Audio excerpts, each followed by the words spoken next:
Isipin mo ito. Sa buong mundo, tinatayang daan-daang milyong tao ang nakagamit ng illegal na droga kahit isang beses sa kanilang buhay. Sa ilang lugar, ang droga ay nagdulot ng krisis sa kalusugan. Sa iba naman, ito ay naging dahilan ng krimen, kahirapan at pagkasira ng mga pamilya.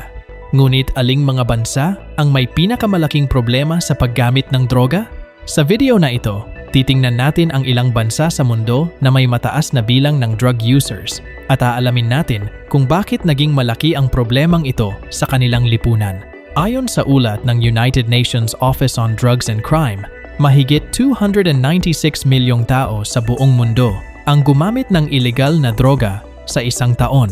Kabilang sa mga pinakakaraniwang droga ang cannabis, cocaine, methamphetamine, heroin, at iba't ibang synthetic drugs. Ang paggamit ng mga drogang ito ay maaaring magdulot ng matinding epekto sa kalusugan ng katawan at isip. Sa maraming kaso, nagiging sanhi ito ng addiction, overdose, at iba't ibang sakit. Ngunit mahalagang tandaan na ang problema ng droga ay hindi lamang tungkol sa individual na gumagamit. Ito ay isang komplikadong issue na konektado sa kahirapan, mental health, krimen, at social inequality. Ngayon, tingnan natin ang ilang bansa kung saan malaki ang hamon ng paggamit ng droga. United States, ang opioid crisis. Ang United States ay isa sa mga bansang may pinakamalaking bilang ng drug users sa mundo. Isa sa pinakamalaking problema sa bansa ay ang tinatawag na opioid crisis. Ang krisis na ito ay nagsimula nang maraming tao ang naging dependent sa prescription painkillers tulad ng oxycodone. Kalaunan, ang ilan ay lumipat sa mas mapanganib na droga tulad ng heroin at fentanyl.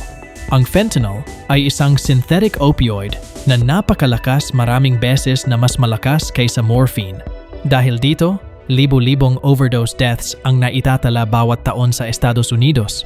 Sa kabila nito, patuloy ang pagsisikap ng pamahalaan at iba't ibang organisasyon upang magbigay ng treatment programs, rehabilitation centers, at education campaigns laban sa droga. Canada, lumalalang synthetic drug problem. Ang Canada ay nakakaranas din ng malaking problema sa opioids. Sa mga nakaraang taon, maraming overdose cases ang naiugnay sa fentanyl at iba pang synthetic drugs. Ang mga drogang ito ay napakalakas at minsan ay nahahalo sa ibang droga nang hindi nalalaman ng gumagamit. Dahil dito, kahit maliit na dami lamang ay maaaring magdulot ng overdose. Upang labanan ang problemang ito, nagsimula ang Canada ng iba't ibang harm reduction programs, kabilang ang supervised consumption sites at mas madaling access sa addiction treatment. United Kingdom, party drugs at cocaine. Sa Europa, ang United Kingdom ay isa sa mga bansang may mataas na paggamit ng recreational drugs.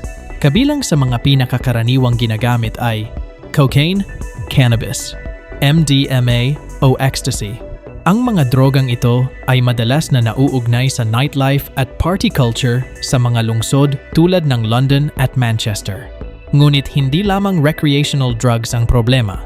Sa ilang bahagi ng bansa, may pagtaas din ng paggamit ng synthetic drugs at prescription drug misuse. Dahil dito, patuloy na naglalabas ng public awareness campaigns ang pamahalaan upang mabawasan ang paggamit ng droga. Australia, ang problema sa methamphetamine.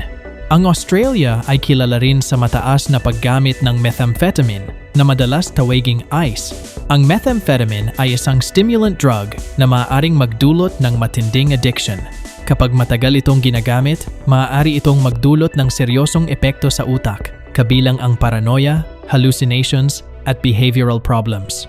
Sa ilang komunidad sa Australia, ang methamphetamine ay naging malaking social issue. Dahil dito, patuloy ang mga programang pang-rehabilitation at prevention upang matulungan ang mga taong naapektuhan ng droga. Russia, heroin at synthetic drug. Sa Russia, matagal ng problema ang paggamit ng heroin at synthetic drugs. Ang lokasyon ng bansa malapit sa mga pangunahing drug trafficking routes mula Central Asia ay isa sa mga dahilan kung bakit maraming droga ang pumapasok sa bansa. Bukod dito, ang paggamit ng injectable drugs ay nagdulot din ng pagtaas ng HIV infections sa ilang komunidad. Ang problemang ito ay patuloy na hinaharap ng pamahalaan sa pamamagitan ng iba't ibang anti-drug programs. Afghanistan, pinagmumulan ng opium. Ang Afghanistan ay kilala bilang isa sa pinakamalaking producer ng opium sa buong mundo. Ang opium ay ginagamit upang gumawa ng heroin. Dahil sa malawakang produksyon ng opium sa bansa, ang droga mula rito ay kumakalat sa iba't ibang bahagi ng mundo.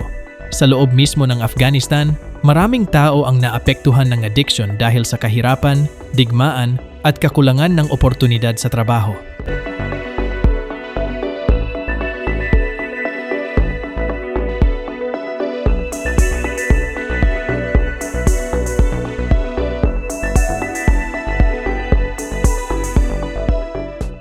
Bakit nagiging adik ang mga tao? Maraming dahilan kung bakit ang isang tao ay nagiging dependent sa droga. Kabilang dito ang stress, trauma, mental health problems, peer pressure, at kahirapan. Sa ilang kaso, ginagamit ng mga tao ang droga bilang paraan upang makatakas sa mga problema sa buhay.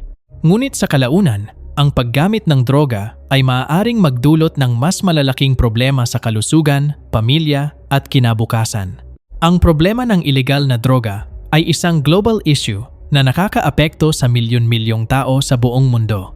Bagamat may ilang bansang may mas mataas na bilang ng drug users, ang laban kontra droga ay nangangailangan ng kombinasyon ng edukasyon, treatment, at suporta sa mental health. Sa huli, ang pinakamahalagang layunin ay hindi lamang pigilan ang droga, kundi tulungan ang mga taong nais magbago at magkaroon ng mas magandang buhay. Kung nagustuhan mo ang video na ito at may natutunan ka, huwag kalimutang mag-like at mag-subscribe para sa mas marami pang educational at documentary videos. Salamat sa panonood at magkita-kita tayo sa susunod na video.